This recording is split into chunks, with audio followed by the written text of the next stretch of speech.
أرسله بالحق بشيرا ونذيرا وداعيا إلى الله بإذنه وسراجا منيرا. أما بعد فقد قال الله سبحانه وتعالى في كتابه المجيد وفرقانه الحميد: أعوذ بالله من الشيطان الرجيم. بسم الله الرحمن الرحيم. قل إن كنتم تحبون الله فاتبعوني يحببكم الله ويغفر لكم ذنوبكم والله غفور رحيم. وقال الله تعالى في موضع آخر: قد أفلح المؤمنون الذين هم في صلاتهم خاشعون والذين هم عن اللغو معرضون. وقال النبي صلى الله عليه وسلم: تركت فيكم أمرين لن تضلوا ما تمسكتم بهما كتاب الله وسنة رسوله. وقال أيضا: قال النبي صلى الله عليه وسلم: من أحب سنتي فقد أحبني ومن أحبني كان معي في الجنة أو كما قال النبي صلى الله عليه وسلم. بارك الله لنا ولكم في القرآن العظيم ونفعنا وإياكم بالآيات وذكر الحكيم. وقال تعالى في شان حبيبه: إن الله وملائكته يصلون على النبي يا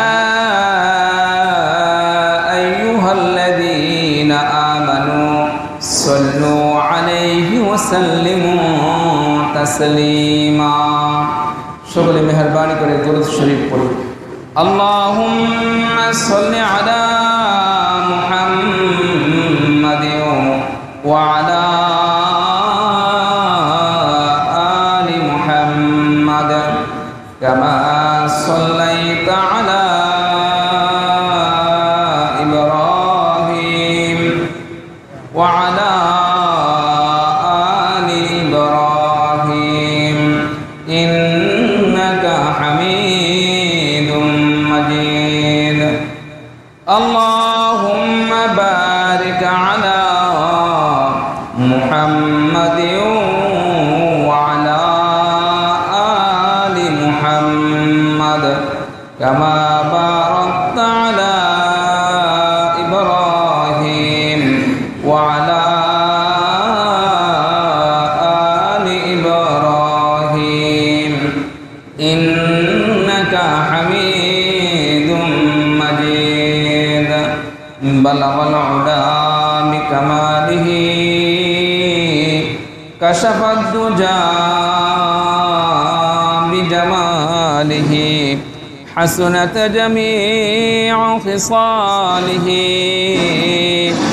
صلوا عليه وآله الحمد لله মহান রব্বুল আলামিনের দরবারে অসংখ্য অগণিত শুকরিয়া যে মহান রব্বুল আলামিন আমাদেরকে অত্যন্ত দয়া করে মায়া করে মহব্বত করে ভালোবেসে আল্লাহ রব্বুল আলামিনের মহান হুকুম জুমার নামাজ আদায় করার উদ্দেশ্যে পৃথিবীর বুকে আল্লাহ রব্বুল আলামিনের নিকট সবচেয়ে প্রিয় স্থান প্রিয় জায়গা আল্লাহ তাআলার ঘর মসজিদে আসার বসার কিছু কথা বলার কিছু কথা শোনার তৌফিক দান করেছেন। সেজন্য আমরা অন্তঃস্থল থেকে সে রব্বে কারিম আলিশান দরবারে উঁচু আওয়াজে শুকরিয়া আদায় করি, সকলে বলি আলহামদুলিল্লাহ। মুহতারাম হাজরিন, আজ ইয়াউমুল জুমআ। রাসূলুল্লাহ সাল্লাল্লাহু আলাইহি ওয়াসাল্লাম বলেছেন, জুমআর দিন অত্যন্ত বরকতময় দিন, ফজিলতপূর্ণ দিন।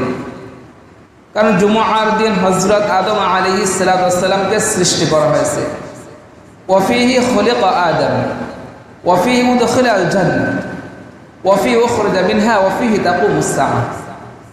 রাসূলুল্লাহ সাল্লাল্লাহু আলাইহি ওয়াসাল্লাম বলেন, জুমআর দিন আমাদের আদি পিতা হযরত আদম আলাইহিস সালামকে সৃষ্টি করা হয়েছে। এই শুক্রবার দিন হযরত আদম আলাইহিস সালামকে জান্নাত থেকে বের করে দেওয়া হয়েছে এবং জান্নাতে প্রবেশ করানো হয়েছে। ওয়াফিহি তাকুমুস সাআহ, এবং শুক্রবার দিন কিয়ামত সংঘটিত হবে। মুহতারাম হাজরিন, মূল কথা হলো শুক্রবার দিন মুসলমানদের জন্য সাপ্তাহিক ঈদের দিন, নেক আমলের দিন, নেক আমল কামাই করার দিন, গুনাহ মাফের দিন। আল্লাহ রাব্বুল আলামিন আমাদেরকে অত্র এলাকার শত শত মুসলমানের মধ্য থেকে বাছাই করে, ছাঁটাই করে, চয়ন করে, মহব্বত করে, ভালোবেসে আল্লাহ রাব্বুল আলামিনের হুকুম পালন করার জন্য আল্লাহ রাব্বুল আলামিন আমাদেরকে আগে আগে আল্লাহ তাআলার ঘরে নিয়ে এসেছেন। সেজন্য আবারও শুকরিয়া আদায় করে সকলে বলে আলহামদুলিল্লাহ। আল্লাহ রাব্বুল আলামিন আমাদেরকে মুসলমানের ঘরে জন্ম দিয়েছেন। আল্লাহ রাব্বুল আলামিন আমাদেরকে হায়াত দান করেছেন। আল্লাহ রাব্বুল আলামিন আমাদেরকে সুস্থ রেখেছেন। বিধায় আমরা আল্লাহ তাআলার হুকুম পালন করার জন্য আল্লাহ তাআলার ঘরে আসতে পেরেছি। মেরে ভাই ও দোস্ত বুজুর্গ, গোটা বাংলাদেশের বিভিন্ন জায়গায় বন্যার কারণে অনেক ভাই বোন অসহায়ত্ব জীবন যাপন করতেছে। তাদের মসজিদের মধ্যেও পানি, তাদের ঘরের মধ্যেও পানি, তাদের ব্যবসা প্রতিষ্ঠানেও পানি, তারা হাহাকার জীবন যাপন করছে। আল্লাহ রাব্বুল আলামিন আমাদেরকে তাদের চেয়ে লাখো কোটি গুণ বেশি ভালো লেগেছেন, লক্ষ কোটি গুণ বেশি ভালো লেগেছেন। সেজন্য আবারও শুকরিয়া আদায় করি, সকলে বলে আলহামদুলিল্লাহ। আল্লাহ রাব্বুল আলামিন আমাদেরকে দুনিয়াতে প্রেরণ করেছেন তার ইবাদত পালন করার জন্য, তার হুকুম পালন করার জন্য। আমার প্রিয় নবী আকরাম সাল্লাল্লাহু আলাইহি ওয়াসাল্লামকে আল্লাহ রাব্বুল আলামিন দুনিয়াতে প্রেরণ করেছেন ওয়ামা আরসালনাকা ইল্লা রাহমাতাল লিল আলামিন, গোটা জগতের জন্য রহমত স্বরূপ প্রেরণ করেছেন। আল্লাহ তাআলা কোরআনে বলেন ওয়ামা আরসালনাকা ইল্লা রাহমাতাল লিল আলামিন, হে নবী আমি আপনাকে গোটা জগতের জন্য রহমত স্বরূপ প্রেরণ করেছি। আল্লাহ রাসূল সাল্লাল্লাহু আলাইহি ওয়াসাল্লাম মুসলমানদের জন্য যেমনিভাবে রহমত, খ্রিস্টানদের জন্য রহমত, হিন্দুদের জন্য রহমত, বৌদ্ধদের জন্য রহমত, গোটা মানবকুলের জন্য রহমত। মুহতারাম হাজরিন, আল্লাহ রাব্বুল আলামিন এ কোরআন নাজিল করেছেন। আমরা মনে করতেছি এ কোরআন মুসলমানদের ধর্মীয় গ্রন্থ, কোরআন শুধুমাত্র মুসলমানদের জন্য, কিন্তু আল্লাহ রাব্বুল আলামিন বলেন শাহরু রমাদান আল্লাযী উনজিলা ফীহিল কুরআন হুদাল লিন-নাস, আমি কোরআনকে মাহে রমজান মাসে নাজিল করেছি। কি জন্য নাজিল করেছি সেটা আল্লাহ রাব্বুল আলামিন বলেন হুদাল লিন-নাস, মানুষের হেদায়েতের জন্য আমি কোরআনকে নাজিল করেছি। হিন্দু যদি কোরআনকে গ্রহণ করে তার জন্য হেদায়েত, ইহুদি যদি কোরআনকে গ্রহণ করে তার জন্য হেদায়েত, খ্রিস্টান যদি কোরআনকে গ্রহণ করে কোরআন অনুযায়ী চলে, ইসলামের ছায়াতলে চলে আসে, মুসলমান হয়, তাহলে কোরআন তার জন্য হেদায়েত। মুহতারাম হাজিরিন, এমনিভাবে আল্লাহ রাব্বুল আলামিন বলেন, ইয়া আইয়ুহান নাস, হে লোক সকল, উবুদু রাব্বাকুম, তোমরা তোমাদের রবের ইবাদত করো, আল্লাযী খালাকাকুম, যিনি তোমাদেরকে সৃষ্টি করেছেন, ওয়াল্লাযীনা মিন ক্বাবলিকুম, যিনি তোমাদের পূর্ববর্তীদেরকে সৃষ্টি করেছেন, লাআল্লাকুম তাত্তাকুন, যাতে তোমরা পরহেজগার হতে পারো, যাতে তোমরা মুত্তাকি হতে পারো। মুহতারাম হাজিরিন, আল্লাহ রাব্বুল আলামিন মানুষ উল্লেখ করেছেন, ইয়া আইয়ুহান নাস, হে লোক সকল, উবুদু রাব্বাকুম, তোমরা তোমাদের রবের ইবাদত করো। এখানে আল্লাহ তাআলা বলেন না, ইয়া আইয়ুহাল মুসলিমিন, হে মুসলমান তোমরা ইবাদত করো। ঠিক যেমনিভাবে আল্লাহ তাআলা বলেছেন, হুদাল লিন-নাস, কুরআন মানুষের হেদায়েতের জন্য আল্লাহ তাআলা প্রেরণ করেছেন। এই বাংলার জমিনে, এই গোটা পৃথিবীর মধ্যে অনেক ইহুদি খ্রিস্টান রয়েছে যারা নিজেরা কোরআনের তরজমা করেছে, হয়তো ঈমান আনয়ন করে নাই, কিন্তু কোরআনের তরজমা করেছে, কোরআন শিখেছে। ঈমান আনয়ন না করার কারণে তারা চিরকাল জাহান্নামে থাকতে হবে। যদি ঈমান আনয়ন করতো তাহলে তারাও মুসলমান হতো, তারা জান্নাত যেতে পারতো। সুবহানাল্লাহি ওয়া বিহামদিহি। মুহতারাম হাজিরিন, আমার বলার উদ্দেশ্য হলো, রাসূলুল্লাহ সাল্লাল্লাহু আলাইহি ওয়াসাল্লাম যেমনিভাবে গোটা জগতের জন্য রহমত হিসেবে প্রেরণ হয়েছেন, প্রেরিত হয়েছেন, এমনিভাবে আল্লাহ রাব্বুল আলামিন কোরআনে বলেন, কুল ইয়া আইয়ুহান নাস ইন্নী রাসূলুল্লাহ ইলাইকুম জামিআ, হে নবী আপনি বলে দিন, ইন্নী রাসূলুল্লাহ ইলাইকুম জামিআ, আমি তোমাদের সকলের জন্য রাসূল হিসেবে প্রেরিত হয়েছি। এখানে উল্লেখ করেন নাই শুধু মানুষের, মুসলমানের জন্য কিংবা কোনো হিন্দুদের জন্য, গোটা মানুষের জন্য, গোটা জগতের জন্য। কুল ইয়া আইয়ুহান নাস, হে লোক সকল, ইন্নী রাসূলুল্লাহ ইলাইকুম জামিআ, আমি তোমাদের সকলের জন্য রাসূল হিসেবে প্রেরিত হয়েছি। সুবহানাল্লাহি ওয়া বিহামদিহি। মুহতারাম হাজিরিন, আমরা সকলেই জানি আমার প্রিয় নবী আকরাম সাল্লাল্লাহু আলাইহি ওয়াসাল্লাম যখন পৃথিবীতে আগমন করলেন, পৃথিবীতে জন্মগ্রহণ করলেন, রাসূলুল্লাহ সাল্লাল্লাহু আলাইহি ওয়াসাল্লামের চাচা আবু লাহাবের কাছে যখন আবু লাহাবের দাসী খুয়াইবা তখন এই সুসংবাদ নিয়ে গেল, হে মনিব, আপনার বাতিজা হয়েছে, আপনার বাতিজা হয়েছে। আবু লাহাব সাথে সাথে এই সুসংবাদ শুনে তার দাসীকে মুক্ত করে দিয়েছিলেন, আজাদ করে দিয়েছিলেন। সুবহানাল্লাহি ওয়া বিহামদিহি। শুধুমাত্র রাসূলুল্লাহ সাল্লাল্লাহু আলাইহি ওয়াসাল্লাম পৃথিবীতে আগমন করেছেন, এই সুসংবাদ তার দাসী তাকে দেওয়ার কারণে দাসীকে আজাদ করে দিয়েছিলেন। মুহতারাম হাজিরিন, আবু লাহাব এরপর যখন রাসূলুল্লাহ সাল্লাল্লাহু আলাইহি ওয়াসাল্লাম নবুয়ত প্রাপ্ত হলেন এবং সকলকে ডাকলেন, আহ্বান করলেন একসাথে জমায়েত হওয়ার জন্য, তখন যখন রাসূলুল্লাহ সাল্লাল্লাহু আলাইহি ওয়াসাল্লাম বললেন, আল্লাহ রাব্বুল আলামিন আমাকে নবী হিসেবে প্রেরণ করেছেন, আল্লাহ রাব্বুল আলামিন আমাকে রাসূল হিসেবে প্রেরণ করেছেন, তোমরা সকলে বলো কুলু, তোমরা সকলে বলো লা ইলাহা ইল্লাল্লাহ, আল্লাহ ছাড়া কোনো মাবুদ নাই, লাআল্লাকুম তুফলিহুন, তাহলে তোমরা সকলে সফল কাম হয়ে যাবে। মুহতারাম হাজিরিন, ওই সময় আবু লাহাব বললেন, তাব্বান লাকা আলি হাযা জামাআতানা, তাব্বান লাকা আলি হাযা জামাআতানা, তুমি ধ্বংস হও, এই জন্যই কি আমাদেরকে একত্রিত করেছো। মুহতারাম হাজিরিন, যে মুহাম্মদ সাল্লাল্লাহু আলাইহি ওয়াসাল্লাম 40 বছর পর্যন্ত সকলের প্রিয় পাত্র ছিলেন এবং কি কাফেররা, বড় বড় কাফেরদের লিডাররা আমার প্রিয় নবী আকরাম সাল্লাল্লাহু আলাইহি ওয়াসাল্লামকে আল আমিন উপাধি দিয়ে ভূষিত করেছিলেন। তাদের আমানত, তাদের স্বর্ণ অলংকার, টাকা পয়সা রাসূলুল্লাহ সাল্লাল্লাহু আলাইহি ওয়াসাল্লামের কাছে আমানত রাখতেন। এমনকি আমার প্রিয় নবী আকরাম সাল্লাল্লাহু আলাইহি ওয়াসাল্লাম নবুয়তের আগে কাফেরদের বড় বড় বিচার কার্য তিনি পরিচালনা করতেন। সকলে রাসূলুল্লাহ সাল্লাল্লাহু আলাইহি ওয়াসাল্লামের কাছে আসতেন এবং বলতেন, এটা সমাধান করে দাও, হে আমার ভাতিজা, হে আমার ভাই, তুমি এটা সমাধান করে দাও। মোট কথা 40 বছর পর্যন্ত রাসূল আরবি সাল্লাল্লাহু আলাইহি ওয়াসাল্লাম সকল কাফেরদের কাছে, সকল মানুষের কাছে প্রিয় পাত্র ছিলেন, সকলের প্রিয় ব্যক্তি ছিলেন, এমনকি তাকে আল আমিন উপাধি ভূষিত করেছিলেন।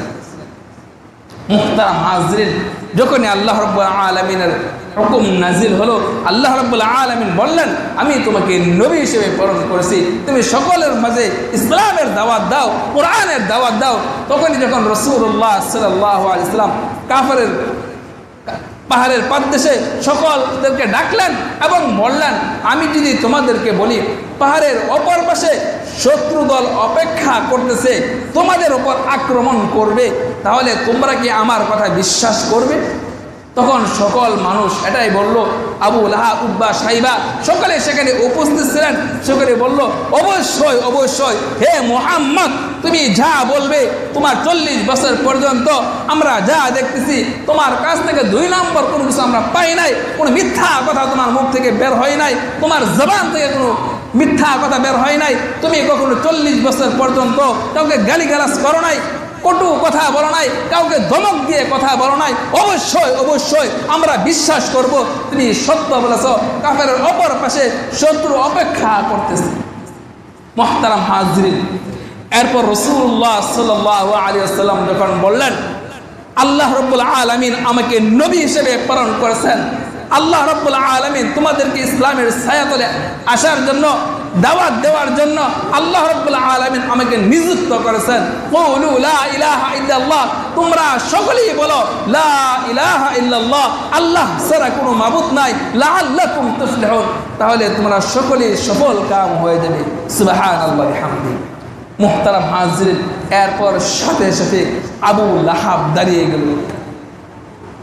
আবু লাহাব দাঁড়িয়ে গেল, বলল তাব্বাল্লাকা আলিহাযা জামাআতানা, তাব্বাল্লাকা আলিহাযা জামাআতানা, ধ্বংস হও আলিহাযা জামাআতানা, তুমি ধ্বংস হও আলিহাযা জামাআতানা, এই জন্য কি আমাদেরকে একত্রিত করেছো?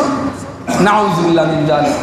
যে রাসূলুল্লাহ সাল্লাল্লাহু আলাইহি ওয়াসাল্লাম 40 বছর পর্যন্ত সকলের প্রিয় ব্যক্তি ছিলেন, সকলের কাছে আল আমিন উপাধিতে ভূষিত ছিলেন, যখনই তিনি ইসলামের দাওয়াত দিলেন, কোরআনের দাওয়াত দিলেন, ইসলামের ছায়াতলে আসার জন্য সকলকে আহ্বান করলেন, তখন তিনি মিথ্যাবাদী হয়ে গেলেন, ধ্বংসের জন্য দোয়া করলেন। মুহতারাম হাজরিন, তখন রাসূলুল্লাহ সাল্লাল্লাহু আলাইহি ওয়াসাল্লাম কে যখন এই কথা বললেন তাব্বাল্লাকা লিহাযা জামাআতানা, তুমি ধ্বংস হও এই জন্য কি আমাদেরকে একত্রিত করেছো, আল্লাহ রাব্বুল আলামিন সাথে সাথে একটা আয়াত নাজিল করলেন, সূরাতুল লাহাবের প্রথম সূরাতুল লাহাব নাজিল করলেন। সেখানে আল্লাহ তাআলা বললেন তাব্বাত ইয়াদা আবি লাহাবি ওয়া তাব, তাব্বাত ইয়াদা আবি লাহাবি ওয়া তাব, আবু লাহাবের উভয় হাত ধ্বংস হোক এবং সে নিজেও। মুহতারাম হাজরিন, আল্লাহ রাব্বুল আলামিন জিবরাইল আলাইহিস সালামের মাধ্যমে এই সূরাতুল লাহাব প্রেরণ করলেন এবং বললেন তাব্বাত ইয়াদা আবি লাহাব, তাব্বাত ইয়াদা আবি লাহাবি ওয়া তাব, আবু লাহাবের উভয় হাত ধ্বংস এবং সে নিজেও ধ্বংস হয়ে যাক।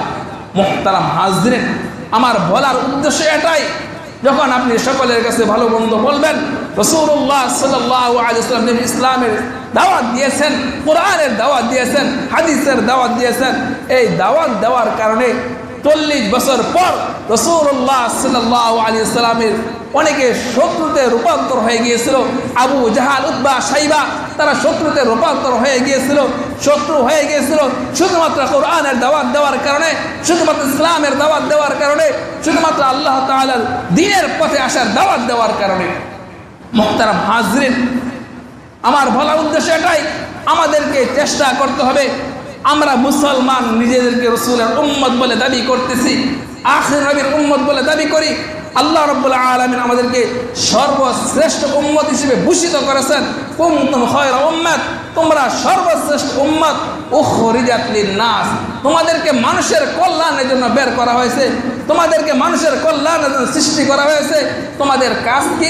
তা'মুরুনা বিল মা'রুফ, তোমরা সৎ কাজের আদেশ করবে, ওয়া তানহাউনা আনিল মুনকার, অসৎ কাজের নিষেধ প্রদান করবে। মুহতারাম হাজরিন, আমার প্রিয় হুজুর আকরাম সাল্লাল্লাহু আলাইহি ওয়াসাল্লাম নবুয়ত প্রাপ্তির পর কি পরিমাণ কষ্ট সহ্য করেছেন, কি পরিমাণ অত্যাচার সহ্য করেছেন। মুহতারাম হাজরিন, কত বড় বড় সাহাবারা কি পরিমাণ অত্যাচার সহ্য করেছেন আমরা সকলে ইতিহাস সম্পর্কে জানি। অনেক সাহাবা শাহাদাত বরণ করেছেন ইসলামের দাওয়াত দেওয়ার কারণে, কোরআনের দাওয়াত দেওয়ার কারণে এখন বর্তমান জামানায় এমন না আমরা নামাজ পড়তে গেলে আমাদেরকে নিষেধ করবে, এই নামাজ পড়তে যাস কেন, কেউ নিষেধ করবে এটাও না। মসজিদ সদা সর্বদা আমাদের জন্য উন্মুক্ত খোলা থাকে, যার যখন খুশি ওযু করে মসজিদে আসবো, নামাজ পড়বো, নিষেধ করার কেউ নেই। কিন্তু ইসলামের প্রাথমিক জামানায়, শুরুর জামানায় যখন নামাজ পড়তেন ঘরের দরওয়াজা বন্ধ করে লুকিয়ে লুকিয়ে নামাজ পড়তেন, কারণ কাফেররা অত্যাচার করতো, জুলুম করতো। এমনকি আমার প্রিয় নবী আকরাম সাল্লাল্লাহু আলাইহি ওয়াসাল্লাম যখন সিজদায় যাইতেন, কাফেররা উটের নাড়ি বুড়ি এনে রাসূলুল্লাহ সাল্লাল্লাহু আলাইহি ওয়াসাল্লামের পিঠের উপর রেখে দিতেন। নাউজুবিল্লাহ। মুহতারাম হাজিরিন, অনেক সাহাবাদের আক্রান্ত করতেন। বেলাল হাবশী রাদিয়াল্লাহু তাআলা আনহুকে উত্তপ্ত বালুর মধ্যে শুয়ে রাখতেন এবং কি তার পিঠের উপর বিশাল এক পাথর রেখে দিতেন, সমস্ত শরীর জ্বলসে যেত। মুহতারাম হাজিরিন, কি পরিমাণ কষ্ট সাহাবারা করেছেন, কি পরিমাণ কষ্ট এই ইসলামকে জিন্দা করার জন্য সাহাবা একরাম করেছেন, তা আমরা অনেকেই জানি। যারা সিরাত পড়ি তারা হয়তো অনেকেই জানি। আমার প্রিয় নবী আকরাম সাল্লাল্লাহু আলাইহি সাল্লাম, আবু বকর সিদ্দিক রাদিয়াল্লাহু তাআলা আনহু, ওমর ফারুক রাদিয়াল্লাহু তাআলা আনহু, উসমান গনি রাদিয়াল্লাহু তাআলা আনহু, আলী রাদিয়াল্লাহু তাআলা আনহু, আবু হুরায়রা রাদিয়াল্লাহু তাআলা আনহু, মোট কথা অনেক সাহাবা, লক্ষ লক্ষ সাহাবা কি পরিমাণ কষ্ট করেছেন এই ইসলামকে জিন্দা করার জন্য, ইসলামকে গোটা বিশ্বে ছড়িয়ে দেওয়ার জন্য, ইসলামী দাওয়াতি মিশন গোটা বিশ্বে ছড়িয়ে দেওয়ার জন্য কি পরিমাণ কষ্ট ওনারা করেছেন। আমরা সহজে ইসলামকে পেয়ে গেছি, যার দরুন ইসলামের কদর আমরা করতে পারি না, ইসলামের কদর আমরা বুঝি না, ইসলামের মর্ম আমরা বুঝি না, ইসলামের সঠিক ইতিহাস আমরা জানার চেষ্টাও করি না। মুহতারাম হাজিরিন, আমাদেরকে চেষ্টা করতে হবে যাতে সঠিকভাবে ইসলাম মানি, আল কোরআন অনুযায়ী চলি, আল হাদিস অনুযায়ী চলি, রাসূলুল্লাহ সাল্লাল্লাহু আলাইহি ওয়াসাল্লামের সিরাত এবং সৌরত সব কিছু মেনে চলার চেষ্টা করি। আমার শরীরের মধ্যে রাসূলের সৌরত থাকবে, আমার কাজ করবে রাসূলের সিরাত থাকবে, রাসূলের সুন্নাত থাকবে, তাহলে আমি মনে করব আমি প্রকৃত পক্ষে রাসূলের আশিক। রাসূলের আশিক তখন দাবি করতে পারবো যখন রাসূলের সিরাত এবং সূরত আমার মাঝে থাকবে। মুহতারাম হাজিরিন, শুধু দাবি করলাম আমি মুসলমান, আমি আমার বাবা মুসলমান, আমার দাদা মুসলমান, আমার পরদাদা মুসলমান, আমি গোষ্ঠীগত মুসলমান, কিন্তু আমার মাঝে মুসলমানিত্ব নেই, মুসলমানের গুণাবলী আমার মাঝে নেই, তাহলে আমি কেমন মুসলমান? নামাজের খবর নাই, অন্যান্য হুকুম আহকামের খবর নাই, রাসূলুল্লাহ সাল্লাল্লাহু আলাইহি ওয়াসাল্লামের সুন্নতের খবর নাই। আমাদেরকে চেষ্টা করতে হবে যেমনিভাবে সহজ ইসলামকে আমরা পেয়ে গেছি, ইসলামের উপর পরিপূর্ণ আসার জন্য ইয়া আইয়ুহাল্লাযীনা আমানু, আল্লাহ তাআলা বলেন হে মুমিনগণ, উদখুলু ফিস সিলমি কাফা, তুমি পরিপূর্ণভাবে ইসলামের মধ্যে দাখিল হও, পরিপূর্ণভাবে ইসলামের মধ্যে প্রবেশ করো। ওয়ালা তামুতুন্না ইল্লা ওয়া আনতুম মুসলিমুন। অন্য আয়াতের মধ্যে আল্লাহ তাআলা বলেন খাঁটি মুসলমান হয়ে কবরে এসো না। আমাদেরকে চেষ্টা করতে হবে পরিপূর্ণ মুসলমান হওয়ার জন্য, খাঁটি মুসলমান হওয়ার জন্য, খাঁটি ইমানদার হওয়ার জন্য। বন্যায় অসংখ্য মানুষ পানিতে ডুবে মারা যাচ্ছে, ত্রাণ না পাওয়ার কারণে, খাবার না থাকার কারণে, পানি না থাকার কারণে কত কষ্টের জীবন যাপন করতেছে, কত মা বোন ভাই মারা গিয়েছে এই বন্যার পানিতে। মুহতারাম হাজিরিন, আমরা কয়দিন তাদের জন্য সালাতুল হাজতের নামাজে দোয়া করেছি, কিংবা এমনিভাবে নামাজ দুই হাত উত্তোলন করে দোয়া করেছি, আয় আল্লাহ ওরা তো আমার ভাই, ওরা কষ্টে জীবন যাপন করতেছে, আয় আল্লাহ তাদেরকে ধৈর্য ধারণ করার তৌফিক দান করো। মুহতারাম হাজিরিন, রাসূলুল্লাহ সাল্লাল্লাহু আলাইহি ওয়াসাল্লাম বলেছেন আল মুসলিমুনা কারাজুলিন ওয়াহিদ, আল মুসলিমুনা কারাজুলিন ওয়াহিদ, একটা মুসলমান আরেকটা মুসলমান একটা অঙ্গের মতো। ইনিশতাকা আইনুহু ইশতাকা কুল্লুহু ওয়া ইনিশতাকা রাসুহু ইশতাকা কুল্লুহু। যদি কোনো মানুষের চোখ ব্যথিত হয়, যেমনিভাবে সমস্ত অঙ্গ পতঙ্গ টের পায়, সমস্ত অঙ্গ পতঙ্গ ব্যথিত হয়ে যায়। কোনো মানুষের মাথা যদি ব্যথিত হয়, সমস্ত অঙ্গ পতঙ্গ ব্যথিত হয়ে যায়, ঠিক তেমনিভাবে আমার গোটা বিশ্বের এক প্রান্তে একটা মুসলমান আহত হবে, একটা মুসলমান কষ্টে জীবনযাপন করবে। আমি যদি মুসলমান হয়ে থাকি, আমরা যদি মুসলমান হয়ে থাকি, আমাদেরকেও ব্যথিত হতে হবে, আমাদেরকেও কষ্ট অনুভব করতে হবে, আমাদেরকেও পেরেশানি অবলম্বন করতে হবে যে আমার ভাই কষ্টে জীবনযাপন করতেছে, আমার ভাই না খেয়ে মারা যাচ্ছে, আমাকে সহযোগিতার হাত বাড়াতে হবে। মুহতারাম হাজিরিন, যারা বন্যায় আক্রান্ত, বন্যা কবলিত মানুষ এলাকায় আলহামদুলিল্লাহ এই বাংলাদেশের ইতিহাসে এই বছর যে পরিমাণ ত্রাণ মানুষে দিয়েছে, যে পরিমাণ টাকা পয়সা সহযোগিতা করেছে, আমার জানা মতে ইতিপূর্বে কেউ এরকম দান করে নাই। আলহামদুলিল্লাহ, এটা অত প্রশংসার দাবিদার। আলহামদুলিল্লাহ, আমাদের ভালোবাসা থেকে প্রায় 10 লক্ষ টাকার উপরে ত্রাণ আমরা পৌঁছে দিয়েছি, প্রায় 10 লক্ষ টাকার উপরে। মুহতারাম হাজরিন, অনেকে সহযোগিতা করেছেন। এই মসজিদের এলাকা থেকে প্রায় 6000 উপর টাকা অনেকে দিয়েছেন, প্রায় 10 বস্তা মুড়ি অনেকে দিয়েছেন। মুহতারাম হাজরিন, এটা অত্যন্ত শুকরিয়ার বিষয়। আমরা মুসলমানের পাশে থাকবে, কোনো হিন্দু কষ্ট করবে তাকেও আমি সহযোগিতা করব, এটাই রাসূলুল্লাহ সাল্লাল্লাহু আলাইহি ওয়াসাল্লামের আদর্শ। কোনো খ্রিস্টান কষ্ট করবে তাকে সহযোগিতা করব, এটাই রাসূলুল্লাহ সাল্লাল্লাহু আলাইহি ওয়াসাল্লামের আখলাক আদর্শ। মুহতারাম হাজিরিন, আমার প্রিয় নবী আকরাম সাল্লাল্লাহু আলাইহি ওয়াসাল্লাম কাফেরদের সহযোগিতা করেছেন, খ্রিস্টানদের সহযোগিতা করেছেন, হিন্দুদের সহযোগিতা করেছেন, তাদের বিপদে আপদে বালা মুসিবতে তিনি পাশে দাঁড়িয়েছেন। আমি যদি খাঁটি মুসলমান হতে চাই, আমাকে সর্ব অবস্থায় প্রত্যেক মুসলমানের পাশেও থাকবো, হিন্দুদের পাশেও থাকবো, খ্রিস্টানদের পাশেও সহযোগিতা করব যখন তারা বিপদে পড়ে। এটাই রাসূলুল্লাহ সাল্লাল্লাহু আলাইহি ওয়াসাল্লামের আদর্শ। আল্লাহ রাব্বুল আলামিন কোরআনে বলেন, কুল ইন কুনতুম তুহিব্বুনাল্লাহ, যদি তোমরা আল্লাহ তাআলাকে ভালোবাসো, ফাত্তাবিউনি, আমি রাসূল সাল্লাল্লাহু আলাইহি ওয়াসাল্লামকে ভালোবাসো, ফাত্তাবিউনি, আমি রাসূল সাল্লাল্লাহু আলাইহি ওয়াসাল্লামের অনুসরণ করো, ইহবিবুকুমুল্লাহ, তাহলে আল্লাহ তাআলা তোমাদেরকেও ভালোবাসবেন। ওয়া ইয়াগফির লাকুম যুনুবাকুম, এবং তোমাদের গুনাহসমূহকে মাফ করে দিবেন। আল্লাহ তাআলা কি বলেন? ইন কুনতুম তুহিব্বুনাল্লাহ, যদি তোমরা আল্লাহ তাআলাকে ভালোবাসো, রাসূলুল্লাহ সাল্লাল্লাহু আলাইহি ওয়াসাল্লামের ইতাআত করতে বলেছেন, আনুগত্য করতে বলেছেন, অনুসরণ করতে বলেছেন, রাসূলের হাদিস অনুযায়ী চলতে বলেছেন, ফাত্তাবিউনি ইহবিবুকুমুল্লাহ, তাহলে আল্লাহ তাআলা আমাদেরকেও ভালোবাসবেন। আমরা সকলেই চাই রাসূলুল্লাহ সাল্লাল্লাহু আলাইহি ওয়াসাল্লামকে ভালোবাসার জন্য, রাসূলুল্লাহ সাল্লাল্লাহু আলাইহি ওয়াসাল্লামের ইতাআত করার জন্য, আনুগত্য করার জন্য, কিন্তু আমরা করতে পারি না, করি না। মুহতারাম হাজরিন, আমরা সদা সর্বদা চেষ্টা করব রাসূলের আদর্শ মানার জন্য, রাসূলুল্লাহ সাল্লাল্লাহু আলাইহি ওয়াসাল্লামের সুন্নাহ অনুযায়ী চলার জন্য, আল কোরআন অনুযায়ী চলার জন্য। যদি চলতে পারি, আমাদের দুনিয়ার জীবনও আনন্দময় হবে, দুনিয়ার জীবনও ভালো হবে, আখিরাতের জিন্দেগিও আমাদের জন্য ভালো হবে। মুহতারাম হাজরিন, আমি বলতেছিলাম, এই বন্যায় আক্রান্ত যারা মানুষ কত কষ্টে জীবনযাপন করতেছে, তারা অত কোটিপতি ছিলেন, কেউ লাখপতি ছিলেন, বিশাল জমির মালিক ছিলেন, বিশাল বিল্ডিংয়ের মালিক ছিলেন, কয়েক তলার মালিক ছিলেন, অনেক ব্যবসা প্রতিষ্ঠানের মালিক ছিলেন। আজ তারা অসহায়ত্ব জীবনযাপন করতেছে, তারা আমাদের দিকে তাকিয়ে রয়েছে, কখন আমাদের কাছে ত্রাণ নিয়ে আসবে, আমরা খাবো, জীবন বাঁচাবো। মুহতারাম হাজরিন, তারাও তো আমাদের মতো জীবনযাপন করতেন, ঘোরাফেরা করতেন। মুহতারাম হাজরিন, তাদের থেকে আমরা শিক্ষা গ্রহণ করি, তাদের থেকে আমরা শিক্ষা গ্রহণ করি। আল্লাহ রাব্বুল আলামিন যদি আমাদেরকে তাদের মতো রাখতেন, তাদের মতো করতেন, তখন আমাদের এরকম করতে হতো। আমরাও মানুষের ত্রাণের জন্য, কে আমাদেরকে খাবার নিয়ে আসবে, কে আমাদের জন্য পানি নিয়ে আসবে, কে আমাদের জন্য বিস্কিট চেনামুড়ি নিয়ে আসবে, সেটা খাবো এবং জীবনটাকে বাঁচাবো। মুহতারাম হাজরিন, আমরা তাদের জন্য অন্তঃস্থল থেকে দোয়া করব, আল্লাহ রাব্বুল আলামিন যেন তাদেরকে ধৈর্য ধারণ করার তৌফিক দান করেন, উত্তম ধৈর্য ধারণ করার তৌফিক দান করেন, এবং তাদের জন্য আমরা সহযোগিতার হাত যখনই প্রয়োজন হবে তখনই বাড়িয়ে দেওয়ার চেষ্টা করব।